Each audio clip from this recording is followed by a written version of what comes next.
A social media post was encouraging people to storm Area 51 to see if the aliens were really there. More than 1 million signed up. Area 51 was big news.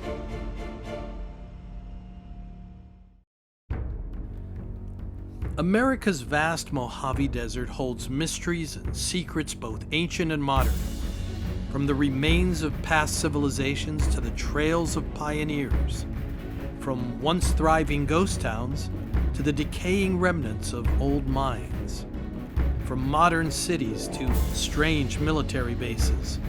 The Mojave is at the center of some of America's most persistent mysteries. At its heart is the most infamous, deepest, driest, and hottest desert in the world, Death Valley. I'm Ted Faye, and for nearly 2 decades, we at Gold Creek Films have researched, investigated, and told the stories, myths, and legends of this notorious desert. But one subject has persisted since the beginning. The rumors and tales that beneath its grand bordering mountains, there exists a colony of Death Valley aliens.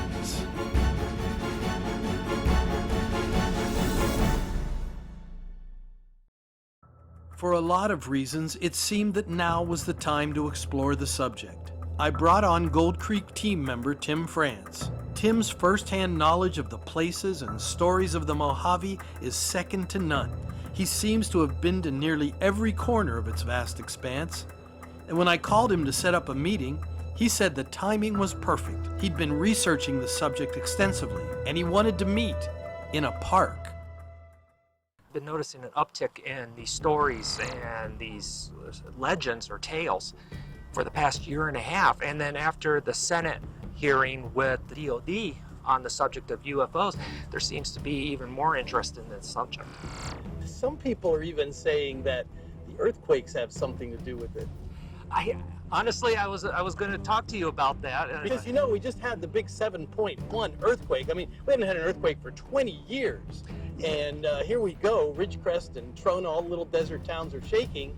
Is that significant? To some people it is significant because I started seeing an increase in videos on YouTube of people saying that this is because of the alien underground base under China Lake, and it's our government fighting this alien presence that are hidden underground. Whoa, so there's an underground battle going on between aliens and the military, and that's causing this whole uproar in the Earth's crust? It could be because one of the stories that I've actually been noticing lately, it kind of blew me away when I saw that, is there was this group called Majestic 12. Majestic 12 basically made an agreement with aliens that we will give them land. In exchange for technology, the government's allowing them to abduct a certain amount of people for testing. Alien overview. Before we get too far along, let's review the basic foundations of UFO and alien conspiracies. The first thing to know is the Roswell incident. In 1947, near the Roswell Army Airfield in New Mexico, a rancher found the wreckage of something on his property. It wasn't long before the Air Force showed up and recovered it. They issued a press release stating that they had recovered a flying disc, or flying saucer. Within a day, the Air Force revised the story, describing it as just a weather balloon. It probably would have been forgotten if not for UFO researchers like Stanton Friedman. Between 1978 and the early 90s, he and others interviewed eyewitnesses to the Roswell event, including the rancher who had discovered the wreckage. There were enough inconsistencies with the government account and enough corroboration of witnesses to suggest that the wreckage was that of an extraterrestrial spacecraft, and that the aliens were indeed here. And most importantly, it suggested that there was a cover-up by the government.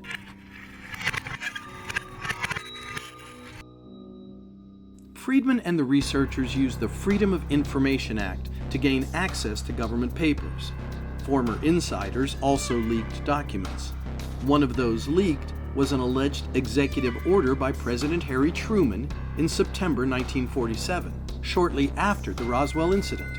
That order formed the Majestic 12, a code name for a top-secret committee of scientists, military leaders, and government officials to facilitate recovery and investigation of alien spacecraft. Its mission has since expanded over the years, including cooperation with aliens, creating alien colonies, and reverse engineering alien technology. Reverse engineering meaning that engineers can take an existing spacecraft and figure out how it was built and how it operates.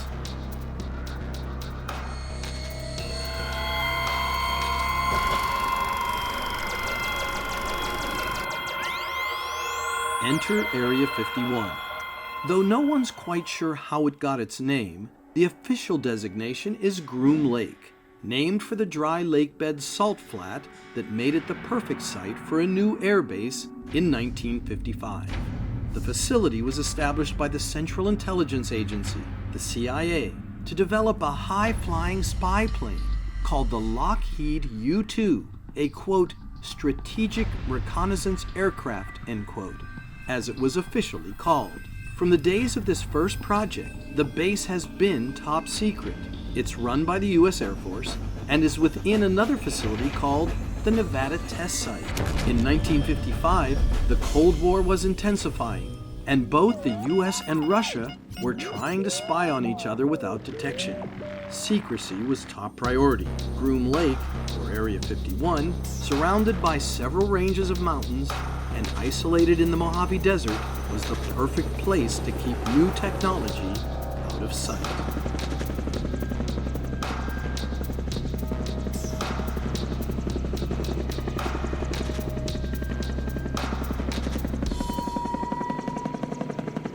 During the late 1950s and 60s, there was an increase in sightings of unidentified flying objects, UFOs, particularly in and around Groom Lake and the Nevada Test Site area. The Nevada Test Site was also where above-ground nuclear testing was being conducted, so Nevada residents in Las Vegas and rural communities around the base could watch giant mushroom clouds from what they knew were nuclear tests. But at other times, there were objects flying in the sky that were seemingly of unknown origin, UFOs. But there was never any reference or acknowledgement of these unknown flying objects. Then came Bob Lazar. In 1989, Lazar was interviewed and claimed to have worked at Area 51 on reverse engineering alien spacecraft. He told of underground facilities and multiple alien ships being worked on in giant hangars beneath the desert mountains. In addition, allegedly aliens known as the Greys have been working with humans for thousands of years and are presently at Area 51. The stories over the years have grown to include other bases and even parks where aliens have colonies. One of these is Death Valley. Stories have persisted of an underground civilization there, encountered by both early Native Americans and later by pioneers, prospectors, and even promoters. Death Valley is surrounded by military installations and other sites where underground colonies of aliens are alleged to exist. There's the Army base of Fort Irwin to the south, a strange place named Lida to the north, the Nevada Test Site to the east, a seemingly innocent ranching location to the northwest called Deep Springs, and a naval base in the desert to the west that is just as secretive as Area 51 called China Lake.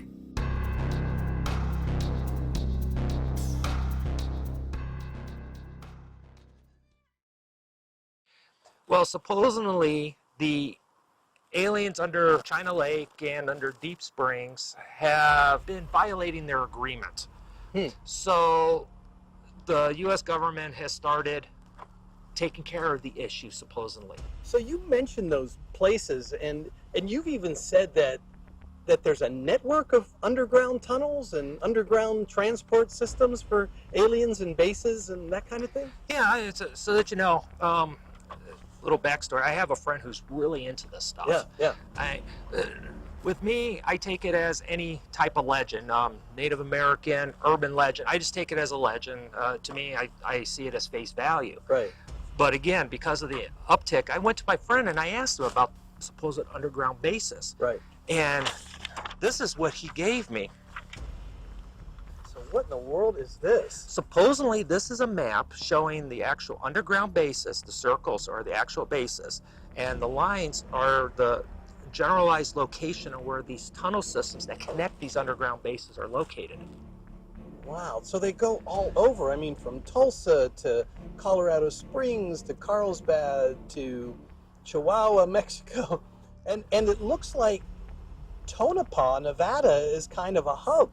Yes, there is a mountain up there called Quartzsite Mountain that it's rumored to be a multi-level underground alien base, and Quartzsite Mountain is actually located in the test site. Huh. So let me ask you this. Before we get into the test site and some of these locations and where some of these bases may be and everything, you had said there's could be a connection to ancient writings on rocks that would actually indicate where some of these tunnels might be. There's a lot of petroglyphs here in the Southwest. Well, it's interesting because if you're talking about petroglyphs, you're talking about things that are very old, right? I mean, that even predate the Native Americans here. Many of them do. The groups that are currently here in the Nevada and Eastern California, they came here roughly around 1100 AD. Okay. Give or take a few hundred years. But you can tell the difference between which ones predate the groups that are here and which ones are done by the groups here by how bright they actually are in the rock. Well, I guess my point is that if some of these hints are hundreds of years old, which predates any American sightings of UFOs and aliens and that sort of thing, how do we make the link between an ancient tunnel and an alien civilization, or is there no time to aliens? Because you got to figure time is a construct that we've actually developed mainly for the planting of crops. All right, so when we started agriculture tens of thousands of years ago, Yeah. we needed a way to determine when it's best to plant the crops, and that's basically when time started. Right. So a civilization may get to the point to where it doesn't need the time anymore. Some years earlier, I interviewed author and researcher Michael Cremo on the relationship between ancient civilizations and present-day alien bases. In some cases, we find accounts of these sorts of things, lost civilizations being found in caves beneath the earth, as at Death Valley, changing over time. People initially attributing them to remains of some ancient civilization, perhaps in more modern times attributing them to the influence of UFOs and extraterrestrials. I think at some deeper level, the two things aren't that much different. Whether we're talking about ancient wisdom traditions that speak of us being in a cosmic hierarchy of beings, or if we talk about the modern UFO alien abduction type of phenomenon, I think they're just two versions of the same thing. The idea that we live in a multi-level cosmos with each level inhabited by different kinds of beings, and with also the possibility of beings on our level interacting with beings on other levels, or vice versa. I think this is essentially the same kind of phenomenon, just going under different names.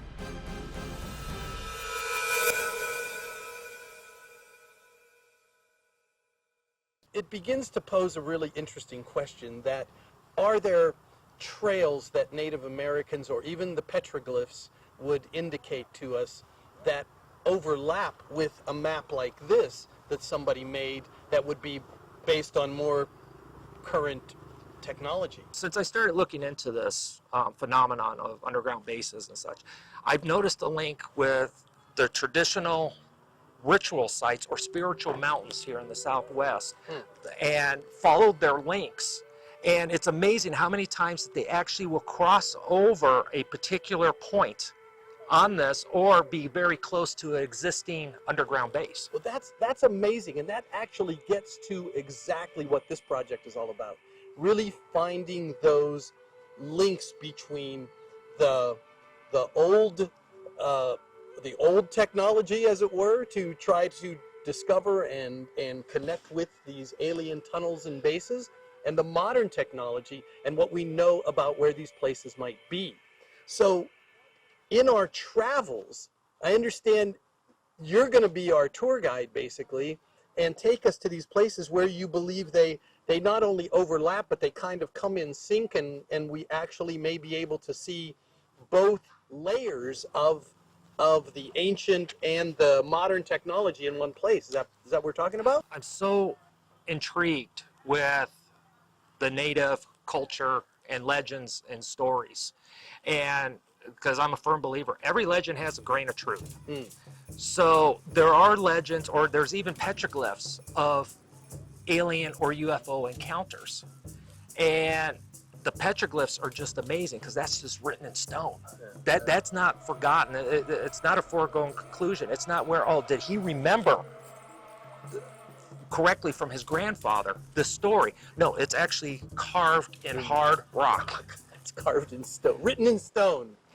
So Tim, this adventure that we're going on actually takes us to some of the most secure, guarded, and potentially some of the most dangerous places in the world, right? Yeah, well, we are actually going to be spending time along the northern border of the test site, or Area 51 as people call it, because a lot of these spiritual sites are just north of the test site or literally just over the border in the test site. Wow, so that we're actually going to sort of be, we don't want to get in trouble with anybody. That's not our intent. We're not those guys that go out and try to cross the border and see what's going to happen. But we are the guys that want to circumnavigate this base, try to see as much as we can, and try to see what, in terms of the base itself, with where there are rumored to be tunnels and colonized areas of aliens, that line up with the ancients, right? Yes, I mean, there is one particular mountain. It's a sacred mountain, and I'm gonna keep the name a surprise for right now. Yeah. But we are gonna actually be so close that you probably can hit it with a spitball. My quest to find out about Death Valley aliens is taking us to regions around Death Valley. What seemed to me would be a direct visit to the Valley of Death is turning into anything but. We head to eastern Nevada, then we go north. So you say right now we are actually running parallel to Area 51, is that right? Yeah, Area 51 is due west of us. Right now we're heading north, so we're going to actually be on the northern border of Area 51. So how secure is this? I mean, as I look across the mountains there, and I see sort of this green here in front of us because we're sort of a oasis area in the desert, right? Yes. Right now. Right now we're in Petroglyph Valley. There a lot of ranching, a lot of farming went on in this area for years. Right. And there's a wildlife refuge right here. Yes, it's further south. So there's a lot of tourism and everything that goes up and down here, right? Highway 93 in Nevada here. Yes. This is also one of the main trucking routes to get to the remote areas of Nevada. How much of it do you think is a sort of a buffer between here and what some would consider the most secretive base in the world? Quite a bit of a buffer. To get to Groom Lake, you have a minimum of 4 mountain ranges to your west. And these are little mountain ranges. These are actually very vulnerable. So Groom Lake is what exactly in relationship to Area 51? A lot of military aircraft are tested in this area because it's just a perfect area. You have a nice wide open range of this ancient lake bed. It's a dry lake. It's a dry lake. There's not a lake at Groom Lake. Correct. Right. So you have this beautiful wide open area far from peering eyes. And what better place to test aircraft? Right, right. Because right now, what you don't realize, we are totally in controlled airspace right now. Now, when you say totally controlled, what does that mean? This is what they call an MOA. It's a military operation area. Okay. And this is airspace that is controlled by the military. So I guess what I'm getting at is, even though you may stop at some place and things look nice and you're a little restaurant or whatever in this neck of the woods, everything is really kind of controlled and under the Department of Defense, right? Nellis that actually controls this airspace. And Nellis is the Air Force base. Yes, north of Las Vegas. Is Nellis the entire base under which Area 51 falls, or is that a separate base? That's totally separate. Now, Nellis is different from the test site. It is different from the test Yes. site. I see. Not only do you have the Department of Defense, you also have the Department of Energy and a couple other agencies that operate out here. All of that kind of technology, all of that just sort of comes up when you're in this neck of the woods talking about Area 51, the test site, Nellis Air Force Base, all of those military operations that are just, hidden from us that we don't know about, and go on a daily basis. I mean, they must be doing something.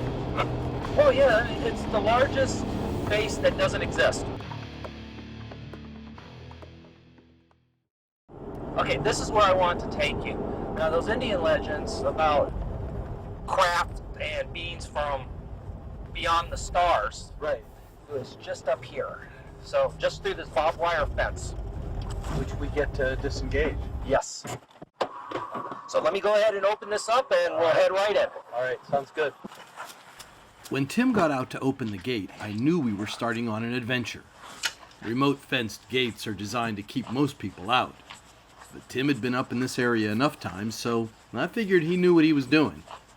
Not only that, but even though we were seemingly far from Death Valley, we felt it was important for us to go to this place to understand anything at all about Death Valley aliens.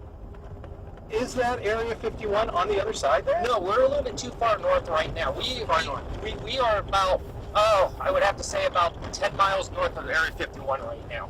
So where we're headed right now has to do with the Indian lore, the petroglyphs you talked about, and all of that kind of thing. That is absolutely correct. This whole area is really beautiful. I mean, every time I come to Nevada, I really fall in love with the landscape, how so quickly you can become so remote.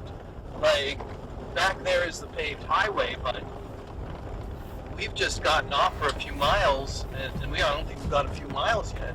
And I feel like I'm in the middle of nowhere. Like you said, I mean, I think our quest is more to really determine if there's evidence for the underground tunnel transports and the bases, and if there's any evidence at all from history, prehistory, petroglyphs, Native American stories, wherever the information might come from that would help us with this.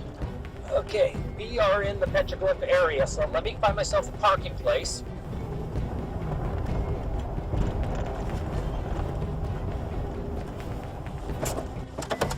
Okay, you remember those Indian petroglyphs I was talking to you about? Right. Well, I have something very special to show you. Well, always looking for a new angle, I put on a chest mount camera to follow Tim towards the petroglyph site. So Tim, you're saying that these petroglyphs are unique, and all the petroglyphs you've seen through Nevada and through your wanderings through the West, that these are special. They are very special, especially if you're a UFO investigator. Yeah. And trust me, wait until you see these. What am I seeing here? You have this craft here. You have this very large being with what looks like a third leg or third appendage. Here, you have two other people or two other figures that don't look the same. They're a little bit bulkier. One of them looks like he's actually carrying a shield. Ancient drawings, thousands of years old, seem to show what looks like a saucer-shaped disc. The skinny creature next to the disc is clearly a different being than the figure to the right, with what appears to be a shield. Was this an ancient confrontation with an alien? Is the figure on the far right running away? These are the types of surface indicators that we were looking for. So far, I have found 18 of them. Like this? Similar to this, but with craft that look very similar to this, and all the way up to about 600 miles away. We saw on that map that Tonopah was kind of the hub of these tunnels. Yes. So, let's say within a radius of Tonopah, is there any connection there, or does it look like there's anything in that sort of radius like we saw with the tunnels? Where I found these petroglyphs, you have Groom Lake, Quartzsite Mountain, the Lida area, which is extremely spiritually charged in Shoshone and Paiute, the Tonopah airfield, and a couple other zones that supposedly there are underground bases located at.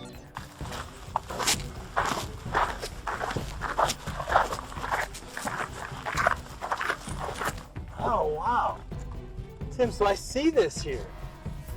That's amazing. Now, remember when I said pay attention to the third appendage? Yeah. Look at that right there. I see. Now, what's neat about this is you have the body, Yeah. okay? Then you have a hard pec on the legs, the third appendage, and the arms. Okay. Look at the eyes. They left the eyes alone.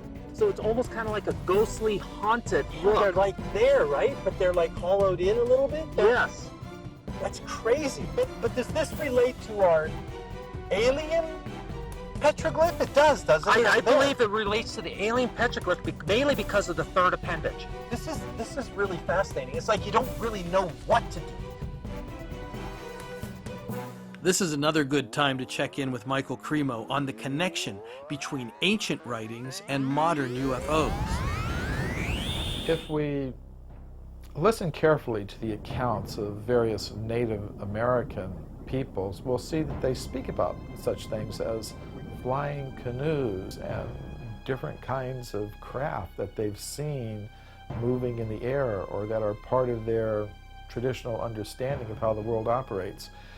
And I think we find this in many ancient cultures. For example, in the ancient Sanskrit writings of India, we find accounts of what are called vimanas, which are described as spaceships that can move from planet to planet. Or they even speak of more subtle kinds of vehicles that can move from dimension to dimension in the cosmos. And according to most of these ancient traditions, there have been interactions between beings higher in the cosmic hierarchy and beings existing at our terrestrial level. So this is something that we find evidence for in the wisdom traditions of various people down through history. We also find evidence for it in the modern UFO and alien abduction kinds of reports. For example, John Mack, who was head of the psychiatry department at Harvard University Medical School, started studying alien abduction reports. He concluded that the people reporting them were not psychotic or neurotic. He said they were reporting something real, something that they had actually experienced, and that he found they were displaying symptoms of post-traumatic stress, which you would expect in cases like this. So even some scientists in the modern Western world have acknowledged the possibility that there may be interactions between terrestrial humans and extraterrestrial beings. So I think we shouldn't be surprised that we find such accounts also in these wisdom traditions of various people. And I think it's a possibility that we have to consider that these are not just fictional accounts, but they are real accounts. How close are these surface indicators to the tunnels that we're trying to find underground? A lot of times, they're right on top of them, Yeah. or within about 20 miles. What about right now? What do we are quite literally only about 10 miles from an actual underground or supposed underground base. Hold on a second.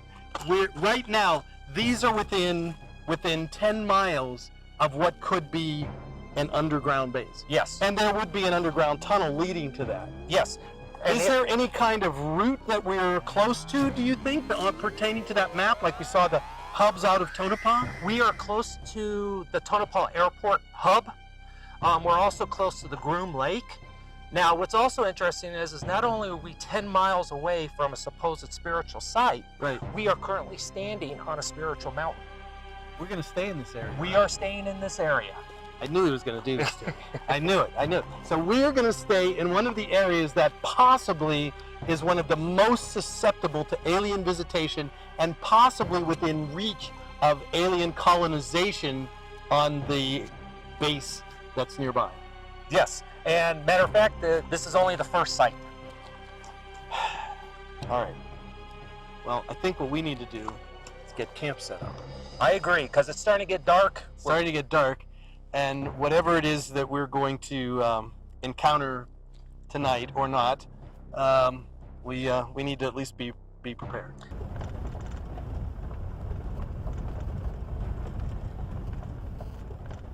The sun was setting as we headed up the mountain, trying to find a camp with a level spot for our tents. The fact that ancient people here on this site may have recorded actual accounts of alien encounters made me wonder if where we were might actually be a meeting ground, or even a mountain that might hide a tunnel for alien transport. Our camping place was near an old cabin where men once lived while working a silver mine nearby. Of course, I had to make an Instagram post from here. We're currently in remote Nevada and came across this extraordinary old log cabin.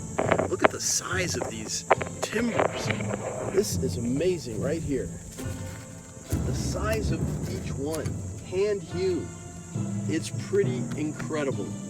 But inside, there were clues as to the cabin's age and when it may have been inhabited, like this cardboard used for insulation, which still had a date on it.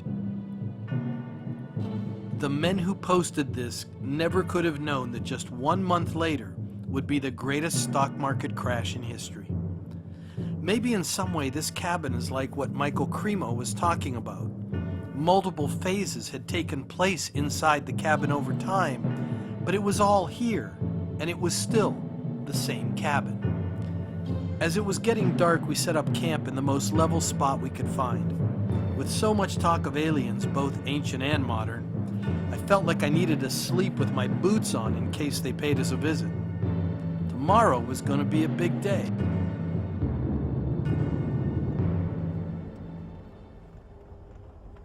We headed out the next morning. It seemed like endless driving through valleys and through low passes in the mountains.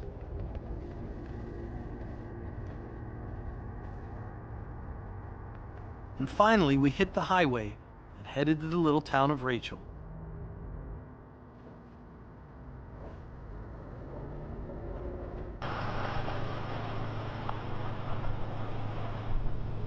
So Tim, this is the Little Alley Inn. It's a landmark here in Nevada, right? Yes, it is.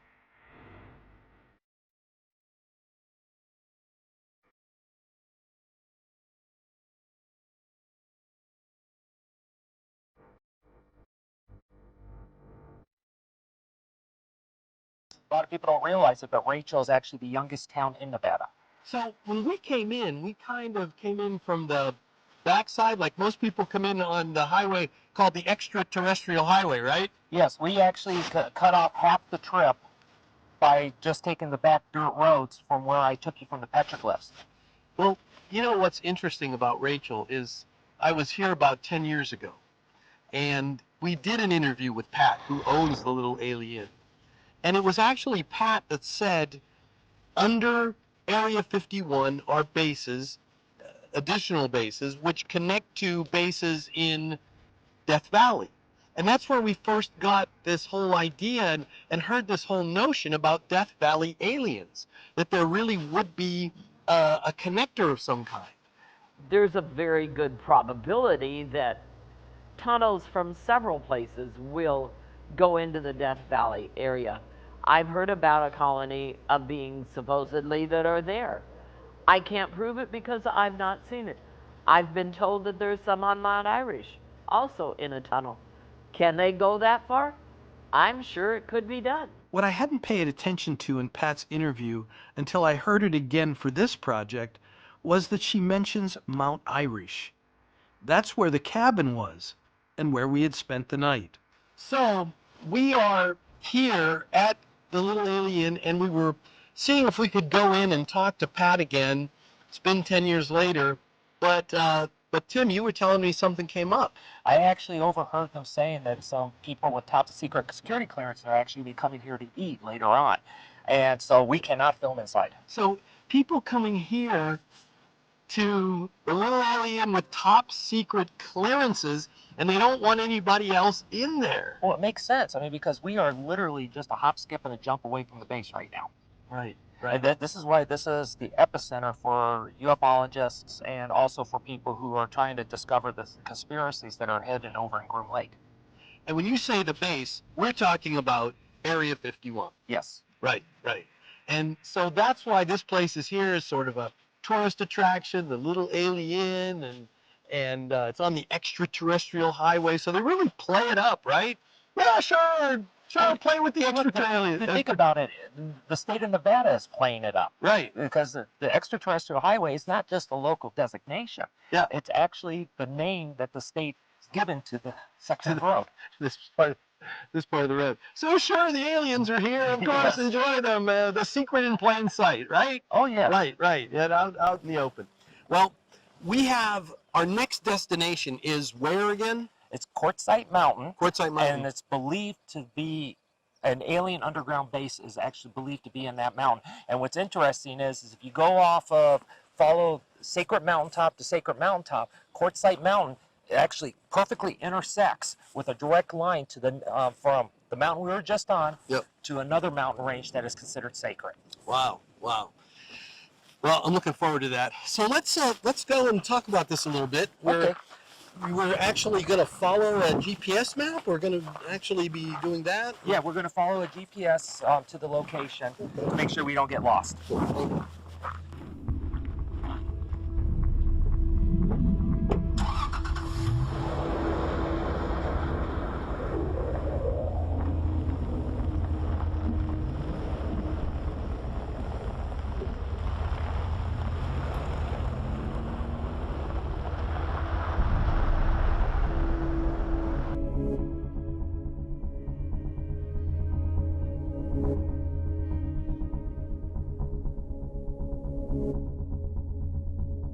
Notice we turned off the extraterrestrial highway. Yes. And so we are now heading which direction now? We are heading southwest right now. Southwest. And we're heading towards Area 51. Yes. So at what point do you start getting security and that sort of thing? It's like right on the border. So they don't really do anything unless you really cross right over where the sign is. Well, it looks just as innocuous and kind of pretty as the other valley we were coming through that was in Area 51. Now, how many times have you been on the border of Area 51? A couple times. So does it ever make you nervous? Like I feel a little nervous right now. Like this is something I've always heard about, Area 51, but I've never really ever gone to the border or seen where it is. It doesn't make me nervous for two reasons. I'm not doing anything wrong and I'm not crossing the border. Yeah, well, my friend that I've been talking about, Your friend that's going to do the interview with us? Yeah, okay, keep dreaming. My friend, he actually was greeted by a gunship, an Apache gunship. You mean a helicopter? Yes. Whoa. But he was kind of an idiot and drove a little bit further in than he should have. Well, we're not going to do that. We're not going to test the boundaries. We're not going to do any of that stuff. What our goal is to really find, as we've said a number of times, to really find these tunnel connections, these locations both above ground and potentially underground that would give us some indication that there are tunnels that go from Area 51 to Death Valley and to other places, and potentially having that hub up there in Tonopah. That would be interesting. We got cows. So are they grazing on DOD land? Are they grazing on Department of Defense land? No, they're actually grazing on BLM right now. This is Bureau of Land Management. So are we heading straight to Area 51 now? We're heading straight for one of their remote gates. Straight for a remote gate. Oh man. This is kind of nerve-wracking. It's like, oh God, we get too close. We gotta find out. Now, can we shoot on this side? We can shoot on this side. So we're actually looking at Area 51 right there. We are looking right at it. That mountain way off there in the distance, yeah, that's Quartzsite Mountain. That's Quartzsite Mountain. Are we being watched right now? We are most likely being watched because there's camera up there. We're way up there on that facility. Okay. There's probably cameras up over there. So yeah, so they know we're here. That's crazy. It's crazy because it makes my stomach flutter a little bit, because you've heard about it, you've you know, and you've seen documentaries about Area 51. It's so famous, it's so well known, and here we are at the border.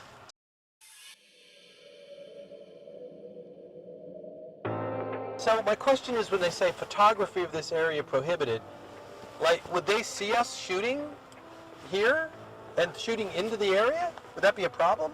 No, it isn't. The photography actually pertains to people that are physically on the base. So they can't do anything if we're on this side. No. They can come out and question us, but that's about all they can do. Because we haven't done anything. Well, I guess let's get out and take a look. Okay. I'm going to go ahead and pull around, All right. so we're not blocking the road, just in case they do come by, because you can see by the tracks that they are traveling it. And that's another road.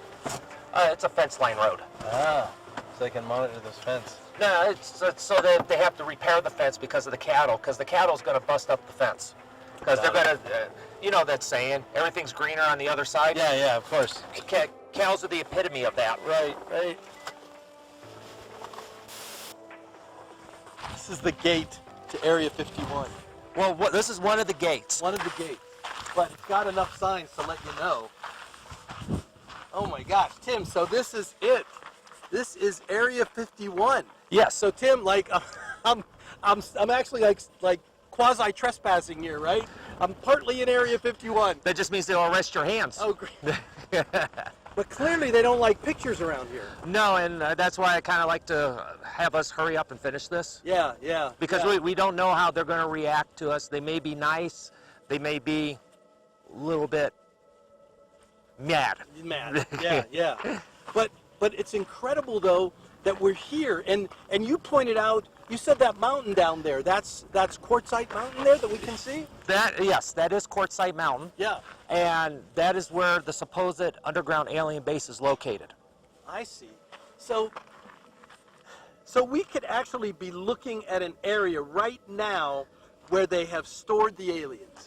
Not really store them. It's supposed to be the location of where we've given them an underground base. An active base, like a colony. Yes. So we've allowed them to sort of colonize Quartzsite Mountain. For our purposes and what we're concerned about is the potential that there might be tunnels that lead from the colony of Quartzsite into various areas around here. Yes. Right? And even all the way to Death Valley, that these tunnels might be corridors for transporting aliens so people can't see them, that kind of thing, to various bases. Yeah, and where we stayed the night, like I said, that's Spiritual Mountain. If you actually take the UFO petroglyph that I showed you, Yeah. or the unidentified petroglyph, Right.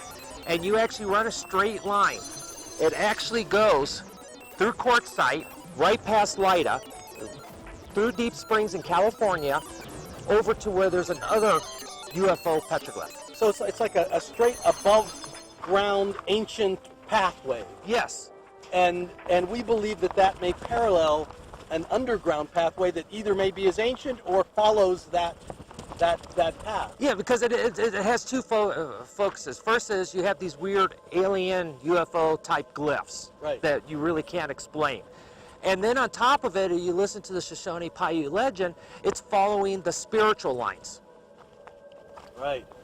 Can't believe we're out here. I've never been to this border of this base of Yes. Area 51. You had said there was a series of lakes, you said, that were sort of concentric circles. So describe that to me, and so we can kind of visualize that. Essentially, they're circles that come out from a central point, and a lot of ufologists who see these, These are like little lake beds? they're dry lake beds. Dry lake beds, and they're in circles, and they're varying sizes. Yes. And a lot of ufologists believe these are actually landing pads. This is all getting way too interesting. Way too interesting. This is really fascinating. So what's our next destination in relationship to this? So we understand that we're here because of the Native American, the spiritual connection, the connection between the petroglyphs leading us this way, Area 51 being right on the path. What's our next destination now for tonight? Our next destination is to an area called Project Faultless, which was a DOE site where they were detonating nuclear explosions underground. And you think possibly for what purpose? It's not what I believe. It's again, what a lot of ufologists believe. Your friend. One of my friend being one of them. That we're going to interview. No. And he believes they're using the nuclear explosion as a cover story for other events. Be it a new tunneling machine put in place, a new underground base was being built. Yeah, this has been extraordinary, being here, being right on the border, seeing that it's guarded with just a little padlock there. And a flimsy chain and a little bit of chain link. A little chain link. Well, let's leave the border of Area 51. Let's go see if we can find the connector to Quartzsite. Okay. All right. Well, it was incredible being at the border of Area 51. Just the idea that we were being watched, that crossing the border, as remote as it was, could literally end up in a confrontation with the famous commandos, or even a Black Hawk or Apache helicopter.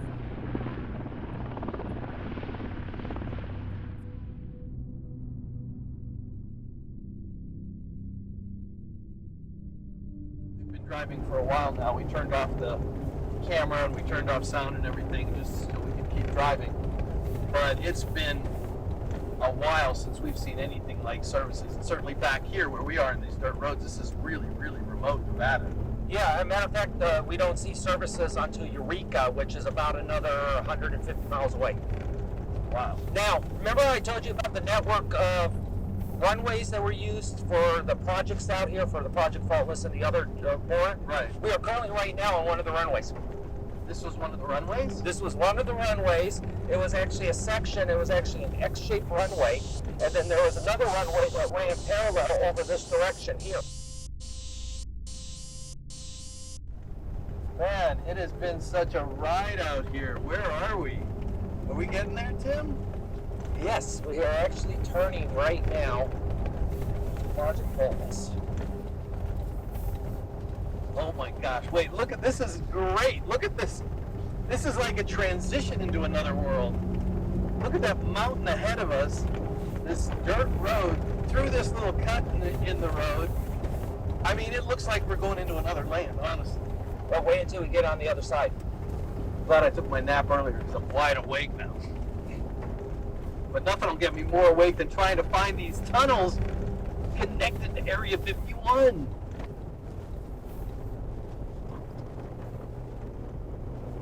And just think of the activity that's in place out here.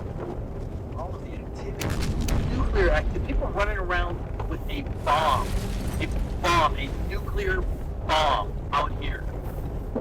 When we get to the point, we are not allowed to dig or pick up any rocks. We can't dig or pick up any rocks at the location we're going to? Yes, they actually have signs that actually say that because it's still hot. So it's still radioactive? The ground underneath where we're going to be standing is still molten. What's our risk of exposure to that? Very minimal. Because they say it's safe. Because it's so far underground? Yes. But the rocks could be radioactive. Yes. Okay. I don't know how that works. There is Project Faultless. That's it? That is Project Faultless. That's it. There's a marker on it. Yes. Now, before we get out, yeah, you see how tall that caisson is? Yes. The ground used to be level with it. The ground used to be level with it? Yes. So what happened? It's because the ground underneath melted and it sank. So this was all higher? Yes. When did they do this? This was in the 60s. Wow. So let's go take a look at the plaque. All right. So here is this thing, Tim. Look at that. Marker and everything.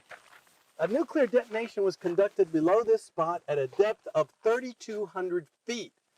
The device with a yield of less than 1 megaton was detonated to determine the environmental and structural effects that might be expected should subsequent higher yield underground nuclear tests be conducted in this vicinity.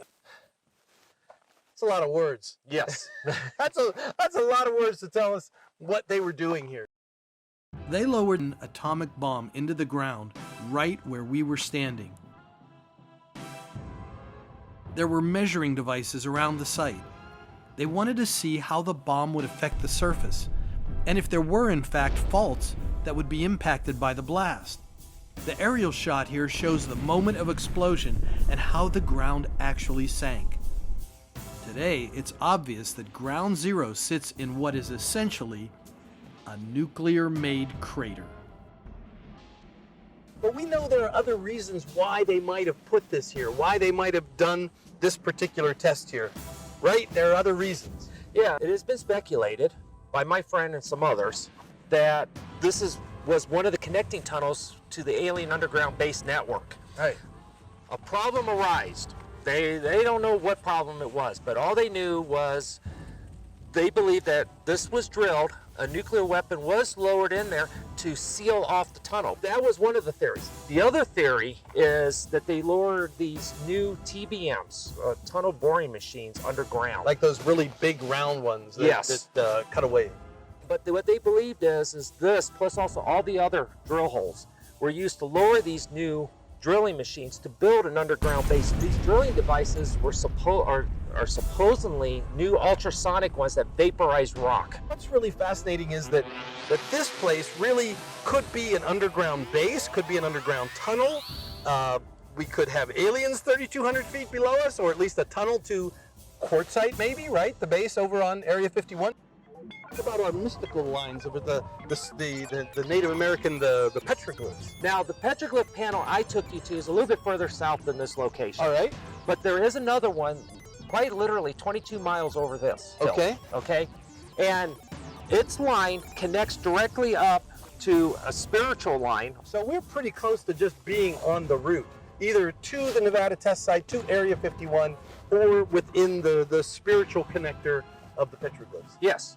Now this part is in no excavation, drilling, and or removal of materials is permitted without government approval within a horizontal distance of 3,300 feet from the surface ground zero. They call this ground zero location, Nevada state coordinates. And so within 3,300 feet, basically 2/3 of a mile, right? Yes. You cannot pick up anything, you can't dig within a circumference, a radius of here rather, of 3,300 feet from ground zero. And you can't camp, nothing. Wow. Wow. That's incredible. Because they're afraid that It's because of the radiation from underground was seeping up, and little rock that you take home for a souvenir all of a sudden becomes your worst enemy. I cannot pick up the smallest stone, even that one. Nor should I be touching it. Because 51 years later, apparently these little rocks here could all be radioactive. Because right there is Project Faultless. And here am I. You can see my foot.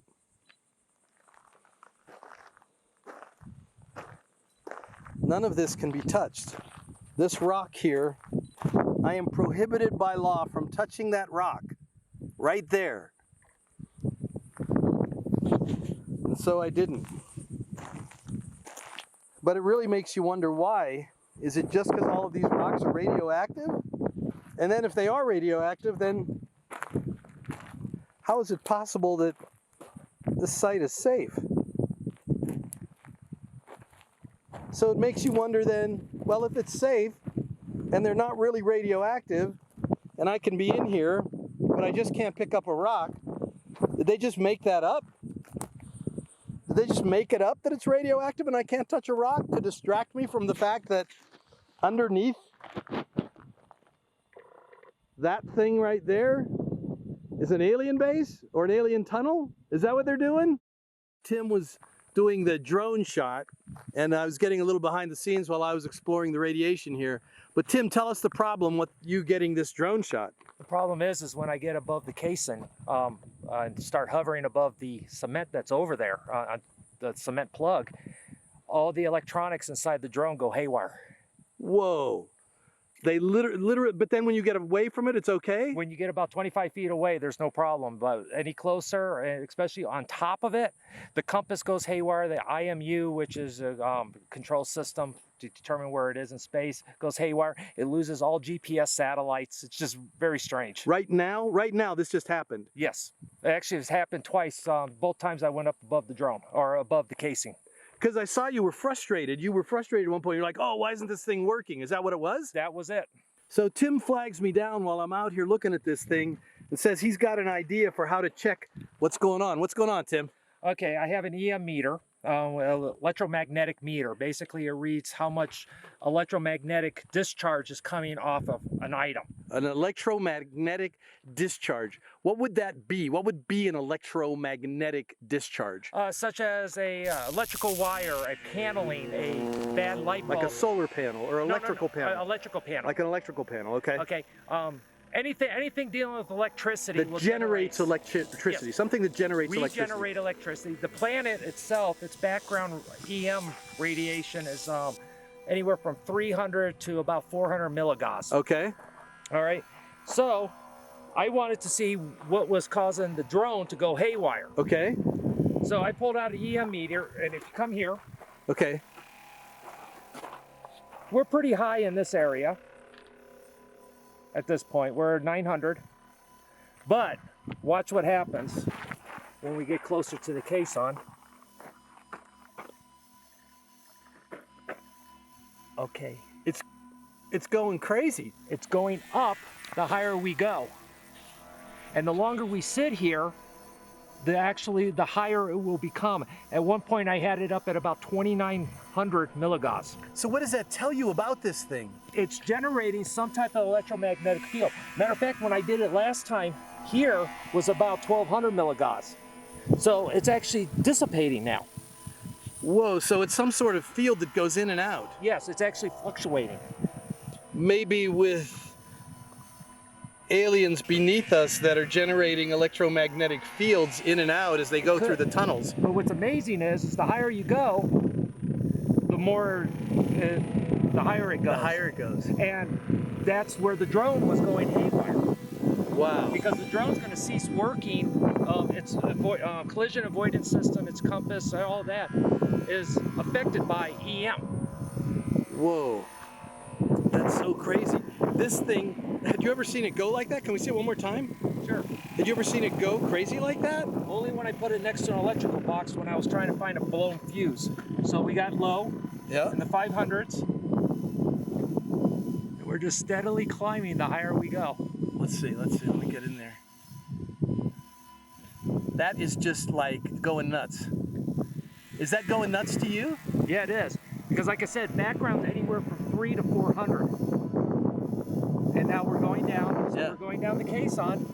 And this is the amazing part. When we get down to the ground, so now we're going back up again. Back up again. Whoa, hold it. There we go. Let's go back to the ground again. Whoa, it's going back up again. What would explain that? There has to be something electromagnetic in this that's radiating. Now, the nuclear explosion underground and the reaction, since it's molten underneath us, the molten rock can be causing an electromagnetic field. Yeah. Or, if you want to go towards the realm of the aliens, now you can say, maybe there is an underground base down below this plug.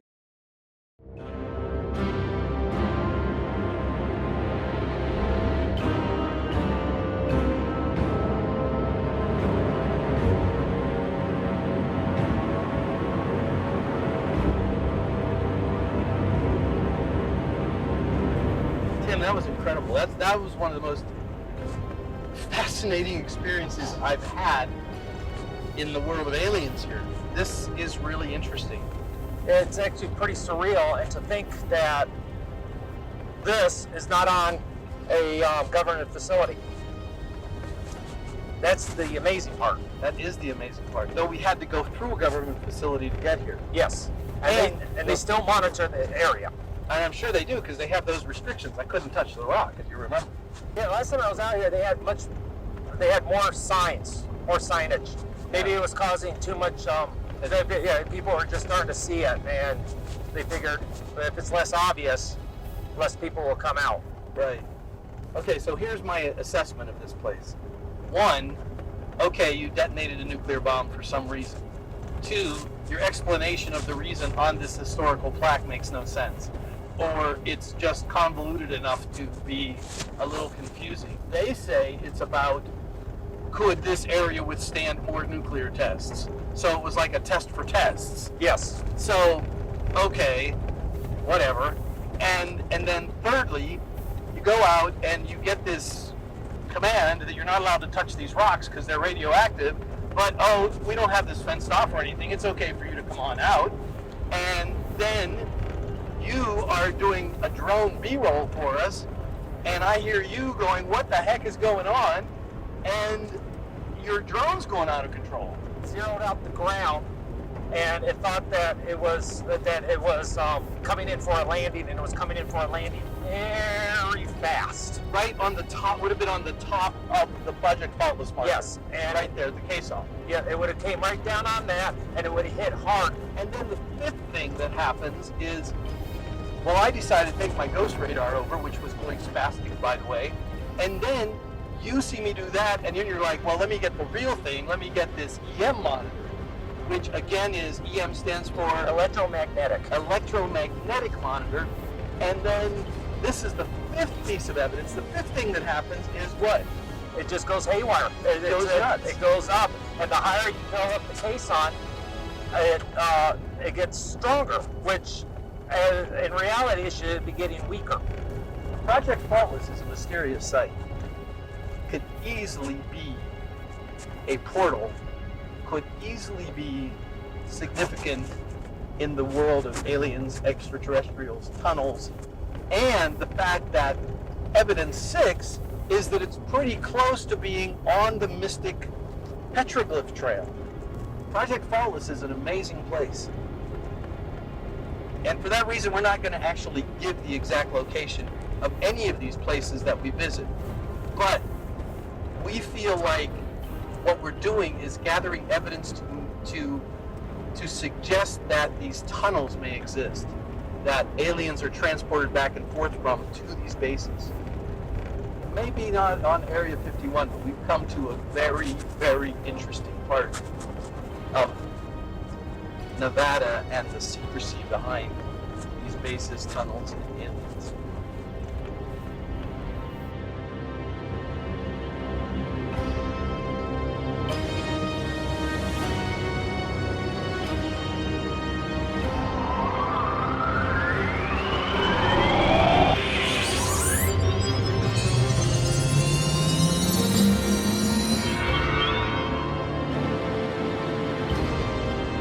When we left Project Faultless, we headed back near Area 51. Tim and I agreed that the places we had been all had a weird, dark, even sinister feeling that you could cut with a knife. We stopped for the night in an area with unusual formations, which seemed filled with caves and possibly even portals. We didn't know what we might be in for as night approached, lights, orbs, or something else. But it was time to review where we had been. Really are right on the boundary there. And it's interesting, all this topography here, those strange rock formations out there that we see. It's just all over the place. It is, and it's an interesting place to have the boundary. It's an interesting place to think about the tunnels. It's an interesting place to think about potential bases underneath there. Yes, and right here, just literally a half mile away from the test site border. Now, if we go ahead and look at where we have been, okay, so here's Rachel. Okay, we shot on up to the road. We came over here. We visited the base here. Okay. Okay, the mountain, Quartzsite Mountain, was right over here. Okay, then we got back on the highway, went over to Project Faultless, which is up here. Then we came back down across the 6th, went south again, and now we're sitting back here. Again, if we actually look and say we crawled up to the border, Yeah. okay, and looked at the ridge line there, Yeah. we would actually see Quartzsite Mountain. Quartzsite Mountain, Project Faultless, Area 51, and those unusual ancient petroglyphs. All strange in their own right, but what did they add up to, if anything? Later that evening, Tim thought he saw something, possibly a light, disappearing into the formations. He headed out to the backcountry to search for a possible portal in the strange rocks. I stayed at base camp, but he went out quite a ways looking, but soon felt like it would be unwise to go much farther. We were too close to Area 51. Oh, I wish I could shoot out a little bit further. But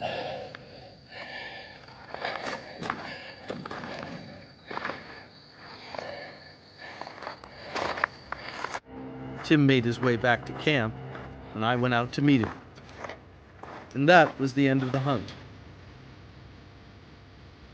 I mean, we're on the edge of Area 51. We're close to, we are literally at the base of a spiritual mountain. Yep. We are on a spiritual track point Right, to another spiritual place. right. So what are we chasing here? We've got a lot of exploring to do. Yes, we do. And that should be the end of the show. But when we were editing, I saw something. There it is. Did you see that? Tim had missed it out in the field. So I gave him a call and asked him what it was. I was just wondering if you had seen it, or if it was something we missed, or what the heck it might be. I mean, it just looks really odd, to say the least. The first thing that went through my head was we are on a very spiritual mountain. I mean, we are talking about a mountain where a lot of rituals were done, and even vision questing was done. Right. We were very close to a supposed underground base, Quartzsite Mountain. Right, right, Could it have been something else that was emanating from the base? right. And so a lot of questions were going through my head too when I was reviewing the footage. Right, that's what I was wondering. Like, I mean, you know, we're looking for the big things, right? We're looking for the UFO and the little green guys to come popping out and the reptilians or whatever. But, you know, I mean, does some evidence show up as just sort of small stuff like this? Well, I went ahead and I watched it several times. Yeah, Trying to figure out why I didn't see it. yeah. So I just kept watching it. So finally I decided to zoom in, and I hate to bust your bubble, but I think it was a moth. A moth? A moth, because you can actually see the wings moving when you zoom in really close. Wow. Wow. It just looks so otherworldly. I mean, really, when you just look at it, it really doesn't even resemble a moth. But now that you mention it, I guess I can see it in there. Yeah, it's understandable to believe that this could have been something else, because we were on a very sacred mountain. We're not out of the realm of possibilities that it could be metaphysical or paranormal or something else. Right, right. But moth or not, is it possible that this place is alive with activity from other dimensions? Maybe other worlds? Are we the newbies on the block? Those in charge at Area 51 would surely know about this, but perhaps there's nothing they can do. They're just employees, powerless to do anything about whatever is behind UFOs and other phenomena. And could it be that there's a paranormal aspect to all this? The UFOs apparently interacting with select witnesses? After exploring the bordering formations and phenomenon of Area 51 and seeking ancient clues, we come back and the Storm Area 51 thing hit the next day. Coincidence? You never know. But one thing's for sure, there's speculation that the aliens are here and have a base in a valley named Death. While we continue to gather evidence on its borders, it seems that all roads lead there, and that we may soon encounter Death Valley aliens.